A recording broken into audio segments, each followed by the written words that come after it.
I just finished therapy, time to yap. And this will be a regular series where I yap after my therapy. So today in therapy, this is a new therapist, so I'm just explaining where I'm at. And right now, I am at a place where I am ruminating a lot about past events that made me question my worth and my self-esteem, and I think kind of shifted my sense of self and maybe of belonging.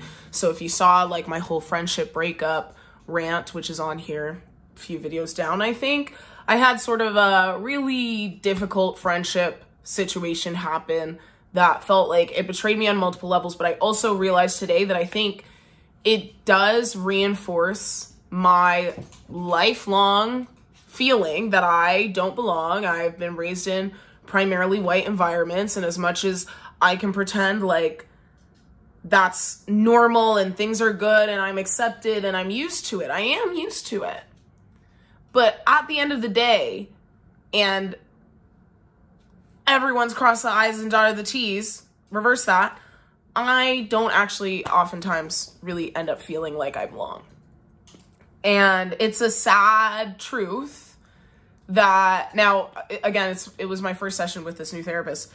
But I was talking a lot about how I do think that a lot of my childhood felt like just trying to be good enough to assimilate, specifically like lots of blonde, blue-eyed people. And the fact that these girls were blonde and blue-eyed, I think did have something to do with the alienation and like the almost, I can't believe I've come so far and I feel like I'm here again.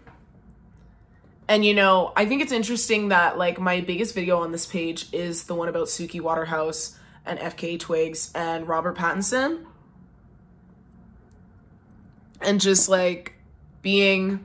Now, that being said, I don't really date white men. So, not that I wouldn't, but I think, again, it's part of the insecurity of, like, I never felt good enough to go toe-to-toe with maybe a white girl in beauty growing up.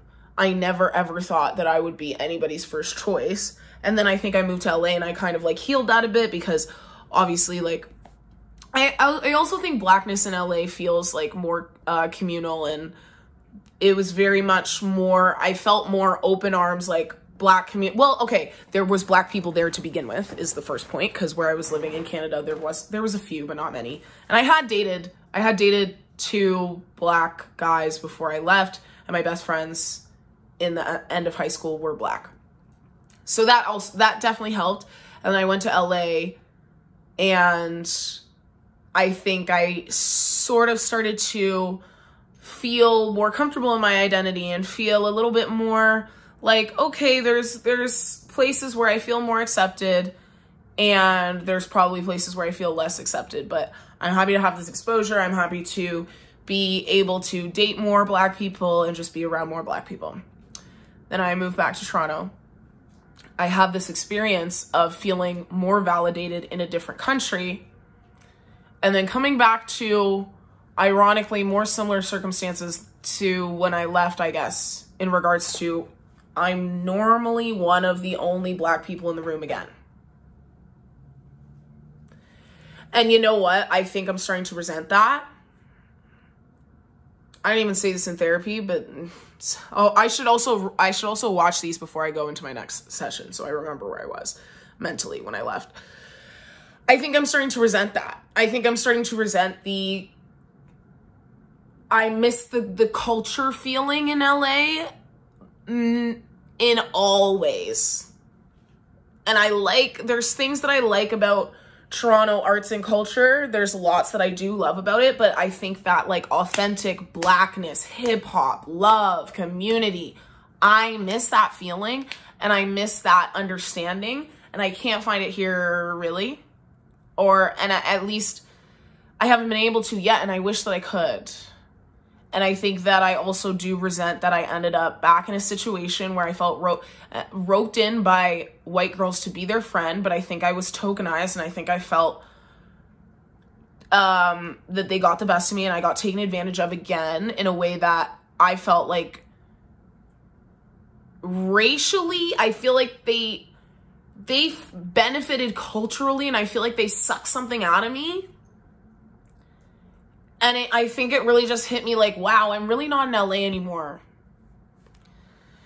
You know what I mean? And it was just like, it was like a little bit of like a Dorothy moment. Like, wow, this, I don't, and all of a sudden this place that I've been making my home and I've been living in, you made it feel like not a home again. And you decided to do this at a park that's closest to my house, you fucking dick. And it really felt like, okay, so I guess I don't belong here. I don't belong on this land, this grass, this park, this environment, this, and you know, if you saw those videos, part of the issue was like, this is my smoothie, by the way, dragon fruit. Part of the issue was like, you know, they love to go to this like trashy, older white men, like biker dudes, but not in like a hot way, bar all the time, like multiple times a week type shit. Like that is like the watering hole, like the bar in How I Met Your Mother was this place for them. And I just thought we could maybe do better. And all these people are queer, okay? And all these people are like leftist presenting. So I do think like, hey, why are we, you know, it's interesting we're having so many conversations about like white leftism. I just kind of was like, so why do we live here? Why do we live in this place with the white biker men who give bigot? Do we need to be here? And it's not even about the place. It's just like, can we just try something else? Can we just go out of our bubble? And it's like, the fact that I had to beg to change my environment and then I just got pushed out of the group, I think I feel like, especially because I've been in a place like Los Angeles where I felt like such euphoria in regards to culture, and now I feel so dysphoric. But so many things about my life are easier here. And so that's frustrating, but I do think I think the slam in the face was, okay, I spent my whole life learning who I am and like learning about things that I enjoy and culture. And I'm obviously very obsessed with like hip hop culture, not just dance and music and all these things. I've danced hip hop since I was young and been to like, I used to go to Monsters of Hip Hop and be fascinated by that. And like all of these things just to end up, because this person, they used to boast like, oh, I made Kira be my friend. And like, they were kind of joking, but they also kind of weren't, because like, I remember the first time I hung out with them, I was like, wow, she talks a lot. Like I can't get a word in. Now I'm not a quiet girl. You may have noticed. So that's saying something, right? And then I was like, oh, maybe, you know, she doesn't know me that well. Maybe she's just trying to like introduce herself. But no, that is how she is. And I came to accept it, but there's a little bit of self-centeredism that went with it that ended up, you know, go watch the videos. I can't get back into this right now.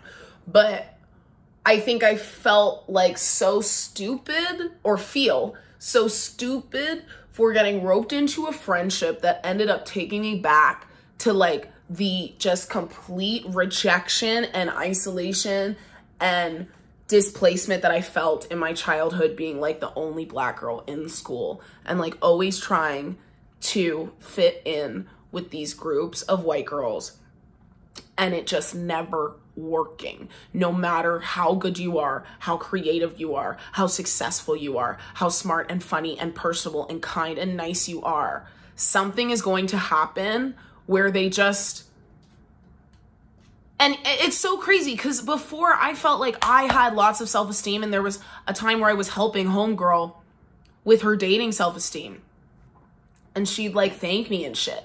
And it just is so crazy that I was like, and you found a way to look down on me after all this and after everything and all that I've done and all the places that I've been and everything that I've been through. How am I in this situation again where somebody who doesn't deserve to look down on me is looking down on me, and she has her white friend beside her and they're both like hee hee ha ha. And it was earth-shattering to me. And I think it really, one of the first things I said to my therapist when she was like trying to ask me about like what my circumstances are that brought me here, it's like, I think a part of my just identity and being feels questioned, because who am I if I am getting got by this kind of person?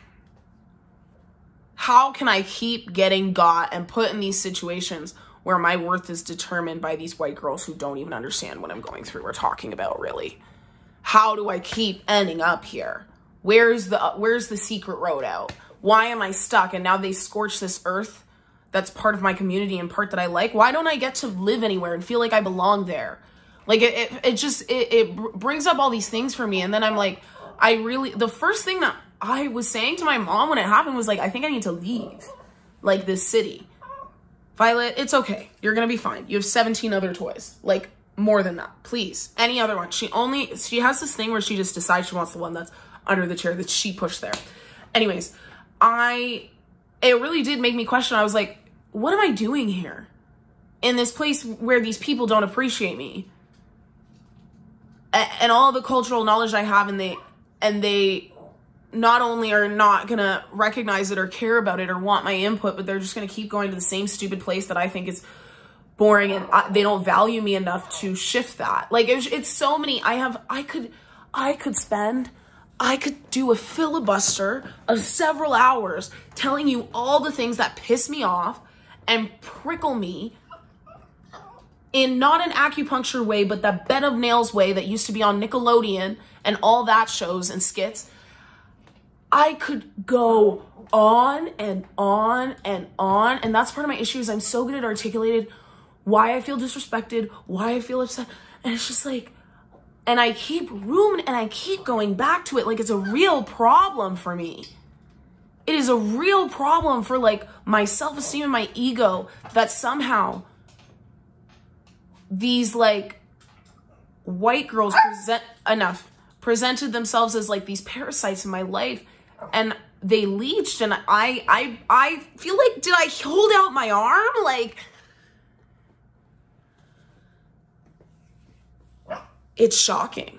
It's shocking to the psyche to almost build your identity. You go somewhere else where you feel like the culture is richer and people understand you more, and you can whatever, and you come back and you're like, I'm dealing with you again?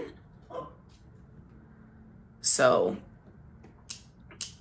that's how, I just don't really know why I do know why it bothers me, but I don't know why I can't get over it. Sorry, I do have to let her get this toy before she destroys me, okay? Because this chihuahua does run this house.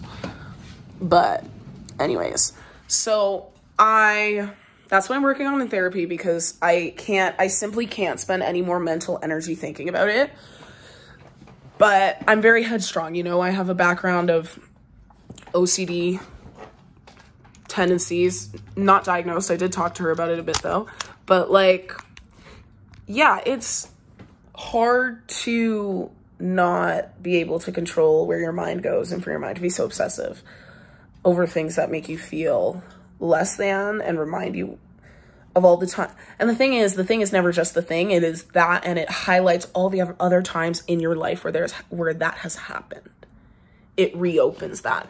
And the amount of times that I felt that kind of like not good enough is a lot, but the amount of times that I felt got in that way, specifically because it involved like putting a girl on and hiring her and whatever, I hadn't felt it in that way in a while. Maybe I don't know. College was complex and it was years ago, so it's hard to say. I don't think I've ever felt really that shocked and really like I invested so much in something that bit me in the ass, for sure. And so I think I'm dealing with feeling like I got by something that I grew out of. I'm dealing with the resentment of missing the culture and feelings of LA, and missing that just like actual euphoria feeling of like, oh, this is where I want to be. This is the culture, the music, the people, like this is the vibe, this is the energy. And then I'm resenting that people who are so not that, so opposite that, and can't even appreciate it enough to not keep going to the bar that I think has the annoying racist vibes. And then these people are looking down on me.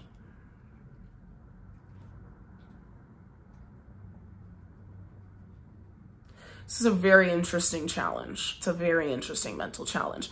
And I think I'm blessed to have this YouTube channel. I say blessed, like I didn't fucking start this shit when I was 14 on a Microsoft. It wasn't like Jesus like hopped in my lap and was like, Kira, please make a YouTube channel. I've just been yapping for a while. Over 10 years. Actually, no, when I was 14, it was just dance videos, and most of them are archived now because I edited them really funny. But you can go back. They're some of them are good, but they're funny. Like, it's interesting. I was really into like The Fault in Our Stars, and anyway, Troye Sivan. I had an okay shirt, and it was like a concept video in like a field. I digress. I'm happy to have this platform to yap on and put my videos so I can even look back and see hopefully my progress or my growth or my journey. Not just in therapy, but yes, in therapy and in general. So, yep, that's where I'm at today. Let me know your thoughts and your experiences with like what's important when you start with a new therapist. This was my first time like switching and restarting. So if you have any comments on that, I would love to know. And thank you so much for watching. I appreciate you and love you so much. Bye.